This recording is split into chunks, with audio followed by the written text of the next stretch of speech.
আসসালামু আলাইকুম। এখানে ফিল করার চেষ্টা করব summation of three angles in a triangle is 180 degree. অর্থাৎ ত্রিভুজের তিন কোণের সমষ্টি 180 ডিগ্রি কেন? তো জানা আছে একটা সরলরেখার উপর অবস্থিত কোণ হচ্ছে 180 ডিগ্রি।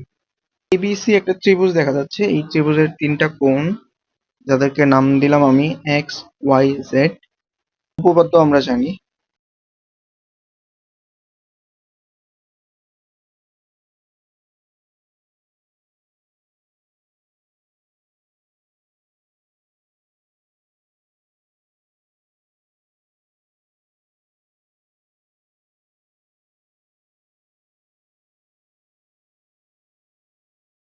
কোন ত্রিভুজের বহিঃস্থ কোণ অন্তঃস্থ বিপরীত কোণদ্বয়ের সমষ্টির সমান। ত্রিভুজের কোনো একটা বাহুকে বর্ধিত করলে উক্ত বাহুর সন্নিহিত বাহুর সাথে যে কোণ উৎপন্ন হয় তাকে বলা হয় হচ্ছে বহিঃস্থ কোণ। আর যেমন আমরা এবি বাহুকে যদি বর্ধিত করি, যেমন এবি বাহুকে বর্ধিত করলাম, এবি বাহুর সন্নিহিত বাহু হচ্ছে এসি বাহু। তো সন্নিহিত বাহু আর বর্ধিত বাহু এই দুইটার মধ্যে যে কোণ সৃষ্টি হয়েছে তাই হচ্ছে আমাদের বহিঃস্থ কোণ। উপপাদ্য বলে কোন ত্রিভুজের বহিঃস্থ কোণ অন্তঃস্থ বিপরীত কোণদ্বয়ের সমষ্টির সমান।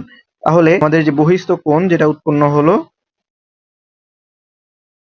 ইএসি কোণ, এই বহিঃস্থ কোণটা হবে তার বিপরীত বিপরীত অন্তঃস্থ দুইটা কোণ যা আছে সেগুলোর সমষ্টির সমান, অর্থাৎ ওয়াই আর জেড এর সমষ্টির সমান। তাহলে এটা হচ্ছে ওয়াই প্লাস জেড।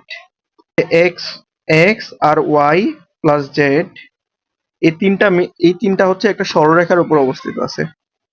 একটা সরলরেখার উপর এই তিনটা অবস্থিত আছে X plus Y plus Z.